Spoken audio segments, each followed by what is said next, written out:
Today we're going to be discussing the reporting features and characteristics available to you as a fleet management customer. So what we want to do here is we're going to click on the Reports tab, and what we're going to focus on in this session is going to be just the history report. It's the bulk of the information that you're going to be looking at when you do reports. We give you 90 days of history online, so you can access that information anywhere at any time. You get 90 days online. And what we recommend as a user is to not pull a 90-day history report for your entire fleet. We recommend your reports be more of a week to a day, in that range as far as the length of time that you pull those reports for the best efficiency.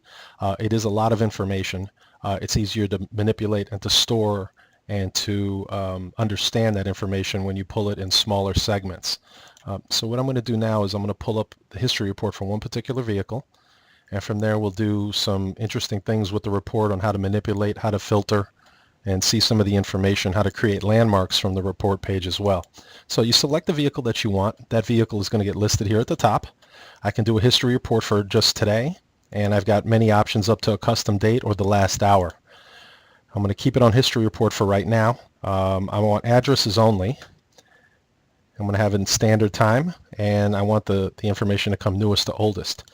So I'm just going to left click, and the history report's going to generate, and you'll notice that there's a status bar here that'll let me know how long before that report is fully pulled and on my screen. So as that's loading, there's a couple different things we can filter through here for. If I click on the speed restriction box, it allows me to pick a speed limit. Anything over that speed limit is going to be pulled in the report, and just those speed violations, so to speak. Now that I've got the history report here in full, it's listing every single status, everything from the first engine on at the beginning of the day at 7:40 to moving to speeding statuses, idling, and so on and so forth. Easiest way to manipulate this information is to export it to a CSV file where you can manipulate that data via Excel or Notepad, whatever form you have to manipulate CSV files. Or you can print those reports at any time. Now when I'm looking at a history report, there's a couple different things that I can do here. If there's an address in question that I'm not really familiar with, I can left click on that address as I just did here, and I can enter it as a landmark. I can customize the landmark similar to the landmark tutorial where you pick an icon and name it, add that landmark, and that landmark will actually be there for any other reports you want to run going back in time. So it'll convert this address into a name that you've given it, and then it'll appear as such on any history report going forward. Also, from the map here, if I wanted to, I could click on a satellite view, hybrid view, and I could zoom in and see exactly where the vehicle was at that particular time if I wanted to get a little bit more information. So I can manipulate the map right here on the screen as well.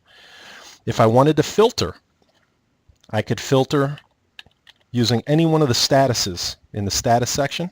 So if I wanted to just look at the movings, I can add that, and what it did is it just automatically filtered all of my moving statuses here. And I can export those. I could see those any way I'd like. I can send them to a CSV file. But again, you can filter for a lot of those different statuses yourself. And right here, you could filter on your report as far as what you want to see here, whether speed is necessary on this report or battery voltage for the vehicle. So you can customize what the report is going to look like before you export it as well. Again, you get 90 days of history online. There are other reports that give us a lot of information. We'll cover those in the following video, but for now the history report is going to be where we leave off today. In closing, you have a chart that's going to just summarize your entire day in chart form. Everything from every moving sign, every idle, every engine on and off, and speeding percentages. So a quick visual that kind of breaks down a report in a pie graph form. All of these reporting features are available to you at any time, and you can access them from any computer. And again, you get 90 days of history online. Thank you for your time. I look forward to talking to you about the other reports and videos to come. Thank you.